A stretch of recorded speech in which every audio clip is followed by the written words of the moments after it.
அடுத்த கேள்வி, சாக்ஸ் அணிந்து தொழும் சட்டம் பற்றி ஏற்கனவே கேட்டிருக்கிறேன். எனது கேள்வி சாக்ஸின் அளவு பற்றியது.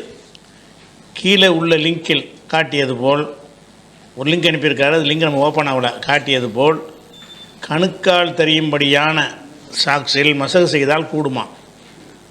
அணியும் காலுறை கணுக்காலை மறைத்திருக்க வேண்டும் என்பது காலுறையில் மசகு செய்யும் நிபந்தனைகளில் ஒன்று என சவுதி உலமாக்கள் கூறுகிறார்கள்.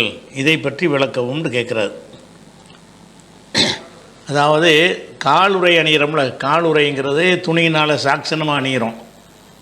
அதை தோல்னாலே லெதரில் என்ன செய்வாங்க, அந்த காலுறை அணிவாங்க. இந்த காலுறைக்கு தனியான ஒரு சட்டம் இருக்கிறது. எதுக்கு காலுறை பற்றி பேச்சு வருதுன்னு சொன்னால், காலுறை அணிந்தவர்களுக்கு குளிர்காலத்துக்காக வேண்டி காலுறை அணிவாங்க. அதை அடிக்கடி கலட்டிகிட்டு இருக்க முடியாது. அதனால் ஒரு நாள் முழுசும் கலட்டாமல் இருக்கலாம். ஒழு செஞ்சு விட்டு காலுறையை மாட்டிட்டோம்னு சொன்னால், அதுக்கு பிறகு 24 மணி நேரத்துக்கு எத்தனை தொழுகையை தொழுதாலும் முழு செஞ்சாலும் காலை மட்டும் கழுவாமல் விட்டுறலாம். ஒரு காலை கழுவிட்டு சாக்ஸு போட்டுடணும். சாக்ஸு போட்டவர்கள் காலையில் 8 மணிக்கு போட்டிங்கன்னா அடுத்த நாள் காலை 8 மணி வரைக்கும் என்ன செய்யலாம்னு கேட்டால், நீங்கள் ஒழு செய்யும்போது காலை கழுவுறதை மட்டும் விட்டுட்டு பாக்கி எல்லாம் செய்யணும். காலுக்கு மட்டும் என்ன செய்யணும்னு கேட்டால், அந்த லேசாக ஈர கையால் அப்படி மேலே அப்படி தடவிக்கிறணும். ஒரு ஃபார்மாலிட்டிக்காக வேண்டி, காலை கழுவுறதுங்கிற ஒரு அடையாளத்துக்காக வேண்டி. இது காலுறைக்கு ஒரு சட்டம். இதுவே வெளியூரில் பிரயாணியாக இருந்தாங்கன்னா அவங்களுக்கு 3 நாளைக்கு அந்த சலுகை இருக்குது. 72 மணி நேரத்துக்கு என்ன செய்யலாம், 3 நாளைக்கு காலை கழுவ தேவையே இல்லை. ஏன்னா கால் வெடிச்சிடும். அந்த காலத்து அந்த குளிருக்கு காலுறையை கலட்டினாங்கன்னா வெடிச்சு போயிடும், தண்ணி பட முடியாது. அப்படிங்கிற ஒரு நிலையெல்லாம் இருந்ததுனால அவங்களுக்கு கொடுக்கப்பட்டுச்சு. அந்த சலுகை எல்லாருக்கும் தான். அப்போ காலுறை அணிந்தால் அதுக்கு என்ன சட்டம் என்றால், சட்டத்தில் வேறுபாடு இல்லைன்னா நம்ம இதை பற்றி பேச தேவையில்லை. சட்டத்தில் வேறுபாடு இருக்குது. என்ன சட்டம்? காலுறை அணிந்தவர்கள் காலை ஒரு நாளைக்கு கழுவாமல் இருக்கலாம், 24 மணி நேரம் கால் கழுவ தேவையில்லைன்னு இருக்கிறதுனால, அப்போ காலுறைனா என்ன, அது எந்த அளவில் இருக்கணும் அப்படிங்கிறத பேச வேண்டிய தேவை அதனால தான் ஏற்படுது.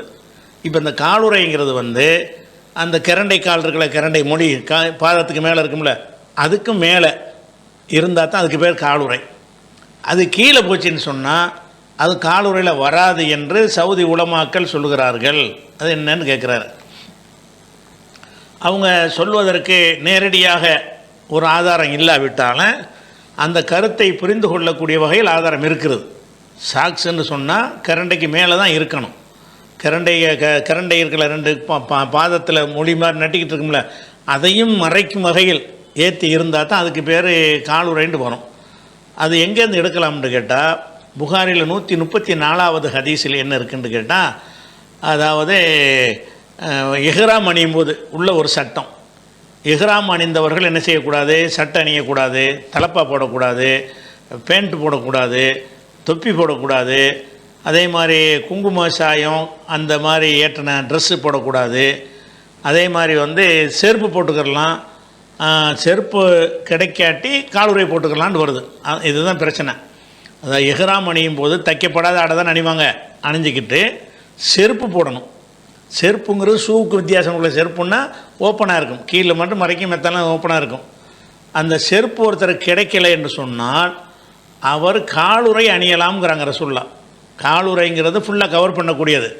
ஆனால் அந்த காலுறை எப்படி இருக்கணும்னு கேட்டால், ஒல் எக்குத்தவுகுமா ஹத்தா யக்கூனா தகத்தல் காபைனி, அந்த கரண்டை இருக்கிற பாதத்தில் அதுக்கும் கீழே வர்ற அளவு வெட்டி விட்டுறணும். நீங்கள் சாக்ஸு போட்டுக்கலாம். செருப்பு கிடைக்கலன்னா இஹ்ராம் அணிந்தவர்கள் சாக்ஸு போடலாம். அந்த சாக்ஸுங்கிற நிலையிலேருந்து அது மாற்றணும். எப்படி மாற்றணும்? கிரண்டை காலை கீழே வெட்டி விடணும், மேலேருந்து வெட்டி எடுத்துடணும். அந்த சாக்ஸு போட்ட பிறகு நம்முடைய கிரண்டை வெளியே தெரியணும். அப்படி இருக்கும் என்று சொன்னால் அது செருப்பு கணக்கில் வந்துடும்ன்றத ரசூல்லா சொல்கிறாங்க. நீங்கள் செருப்பு அணிந்து கொள்ளுங்கள். செருப்பு கிடைக்கல என்று சொன்னால் காலுறையை போட்டுன்னா அணியாமல் இருக்க முடியாதுல்ல, காலுக்கு வேணும்ல, காலுறையை செருப்பை நீங்கள் போட்டுக்கிறங்க. ஆனால் அதுக்கு ஒரு கண்டிஷன் என்னன்னு கேட்டால், அந்த காலுறையை இப்போ இருக்கிற அந்த வடிவத்தில் நீங்கள் போடக்கூடாது. வேறு என்ன செய்யணும்னா அந்த கிரண்டை கீழே கிரண்டை வரைக்கும் வெட்டி எடுத்துடணும். அதை போட்டோம்னு சொன்னால் நம்ம கிரண்டை கால் வெளியே தெரியணும். குதிகாலிலேருந்து உள்ள கொஞ்சம் மேலே உள்ள பகுதி வெளியே தெரியணும். அந்த மாதிரி நீங்கள் சாக்ஸை போட்டுக்கிறங்கன்னு சொல்கிறாங்க.